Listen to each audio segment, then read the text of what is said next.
Very interesting aspect here, of course, with the coaching change here for the Gators and Corey Raymond now taking over completely for the secondary, not split up to be in just the cornerbacks coach and the defensive coordinator, Patrick Toney, coaching the safeties.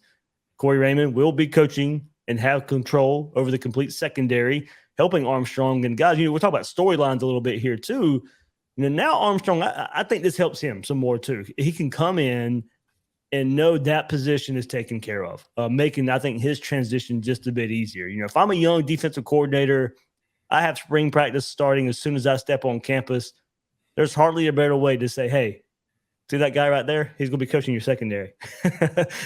So I think if you're a young defensive coordinator, that kind of eases your mind just a little bit when Corey Raymond is going to be coaching your secondary. And, look, now, Armstrong will have his input, but Raymond is a coach you can lean on, especially for this particular situation. Now there's one voice on the back end. It's not split from safety, the cornerbacks. Everybody's on the same page. There's one voice back there now. Hopefully that goes a long way in fixing these defensive back issues we saw last year at Florida. Now, teaching is probably more of a collective unit instead of two voices here with Corey Raymond taking over. But, of course, that leads to some questions in the secondary and who's going to be taking over. I think one a very interesting position battle. Looking at cornerback, Jason Marshall, no question, cornerback 1, but I think there is some question for that second spot and that cornerback number 2 spot right here. I think Marshall, you can count on him now with Corey Raymond on the back end. And Armstrong, maybe a little more man coverage, some tighter zone coverage. I think that should help somebody like Jason Marshall. But I'm really looking forward to who's opposite of him. Who is opposite Jason Marshall? And I think one of the more intriguing battles this fall camp, for me personally, Devin Moore and Jaden Hill. Moore coming back from injury after he earned a lot of praise last year. He earned a lot of praise last year, played in that Utah game, made a big play late in that game. He gets injured a few games later, but that's about the time Jaden Hill returns from his injury, and he has a big game versus Missouri. I think Hill gets that first crack given playing last year, given his experience as well. But I can see a true battle coming up for this second quarterback spot with Devin Moore, as long as he can bounce back health-wise from that shoulder injury. I mean, look, I think cornerback's one of the easier positions to jump in and contribute right away, especially if you're an outside cornerback. And Nick, you could probably speak to this better than I can, but you sent me film that you put on Twitter of Jakeem Jackson, and that guy just pops off the film. And so, you start thinking about, like, if we've got battles and we've got open positions, that's a guy that Napier targeted from the start, rocketed up the boards towards the end. Once he started going to camps and getting more eyeballs on him, was awesome during the season when you actually saw him played both wide receiver and corner and was popping there. I think he's the guy I have my eyes on, especially as you look at there isn't a guaranteed QB2, and quite honestly, or cornerback 2, and quite honestly, you need a third one anyway. Mm-hmm. And when Tennessee splits 9 guys outside the hashes, you need some corners. And so I throw Star and nickel in there too. Yeah. So I look at Jackson and say that's the guy I'm paying attention to as both spring and fall camp commence. I am stoked about the potential for this secondary in 2024. I think that 24? These are we're going to skip 23. Yes. I think 23 is going to be a development year, but you have the groundwork and foundation with the guys coming in. Will's right. I happened to go to Lakeland to check out that game with Osceola in I believe it was the state semifinals, and Jackson was just the guy your eyes are drawn to him the whole game. He made play after play for Osceola in that game. He was great. I think a couple of the plays I have on there's one I had where he just absolutely lit a kid up. It was – he can hit, he can run, he can do everything. So I definitely look for Jakeem Jackson. Very excited to see his potential coming in this year. However, you look at Johnson out of Wharton too. Like, is that a guy that could step in too? So yeah, you're right. That cornerback position, you certainly got opportunities there, Dave. But I do think that they're going to need a year to get this settled in. But aside with the defensive line and the wide receiver group, this is one of the 3 groups I'm most excited about in terms of the young guys coming in, because I absolutely think these young players are an upgrade over what's gone out the door. And I think we will see the secondary drastically improve here in the next 2 years. Yeah, going to Will's point, you're going to see 3 a whole lot. So yeah, maybe nitpicking here between Devin Moore and Jaden Hill as far as cornerback 2 goes. But I'm big on Devin Moore and his potential. But I think if Jaden Hill is your quote unquote cornerback 2, I think that he went and at least earned and beat a really good Devin Moore. I think Florida's top 3 cornerbacks can be really good. And like I said, I want to look forward to see what Corey Raymond does as a group.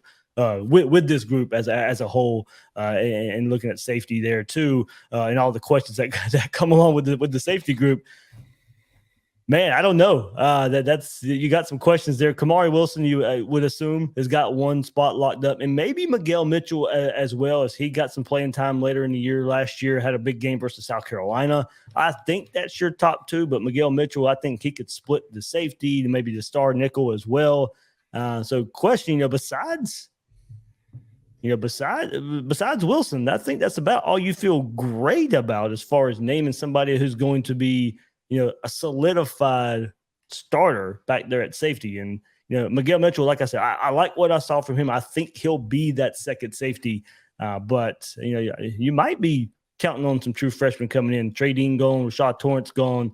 Does that open up the door for, an Aaron Gates, Bryce Thornton, and Jordan Castell to come in and maybe get some early playing time? I would think, just because we're having this question of who can play that maybe second safety role. And I think a true freshman could at least, get in that 2 deep there. Thornton's another guy that had outstanding tape just all over the field as well. Yeah, Dave, I'm with you on that. Definitely question. This is what I'm saying. I think 23 is going to be a year where things shake out. There's going to be guys who get in there. I think there's going to be mistakes made.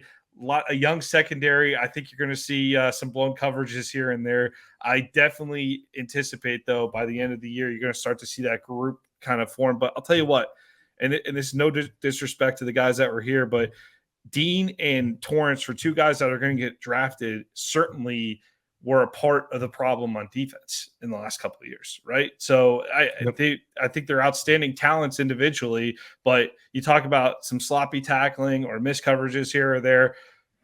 Safety's not been a solid spot for us, and this is a part of the defense. If we could shore it up, it could change a lot. Well, I just look at it, and I think early on, especially, you're looking at Kamari Wilson and Miguel Mitchell at the safety position. I think so. Maybe some of those young guys push for playing time after Utah, but the reality is going into Utah, those are the guys who are going to start.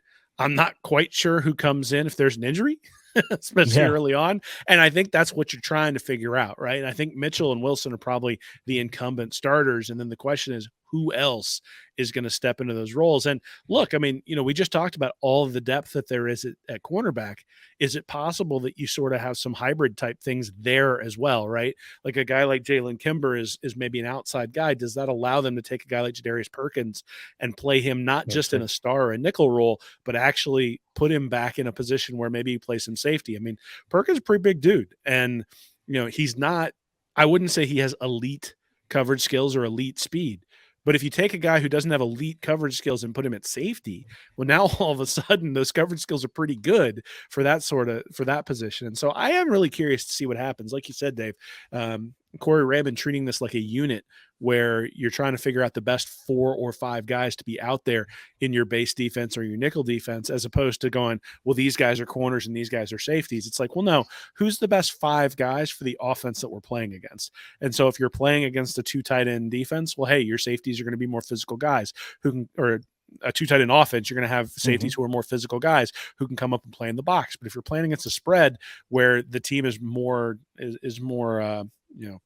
more flash and more glitz, well, okay, now we're going to have faster guys out there in space. I think there's probably some pieces you're going to see move around, and that's maybe the thing that we should look for, particularly in the spring game, is are there some guys at the safety position, especially if they've got 2 teams, right? You're going to have 4 safeties.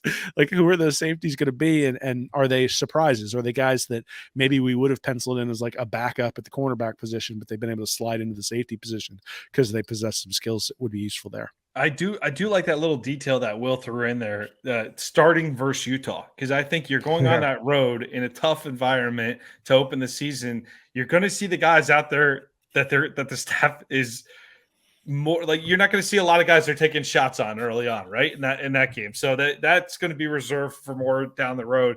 I think out the gate, you might it might err toward those veterans too. So the younger guys might need to work their way in as the season progresses. Yeah, that's where I think Wilson and Mitchell all kind of fit that too. I still question their maybe coverage skills more so than I do their run stopping skills. I do think they're probably better closer to the line of scrimmage in the box. Maybe they're too similar in that regard, and that kind of opens up the door for somebody else to get in there as well. But kind of shifting that towards star as well in that nickel safety type of role. Maybe a true freshman like Sharif Denson, who showed a very physical presence at the high school level. Maybe he works his way in there too. He has some versatility in the defensive backfield in high school, so maybe that helps him as the Gators are looking for some nickel depth and safety depth.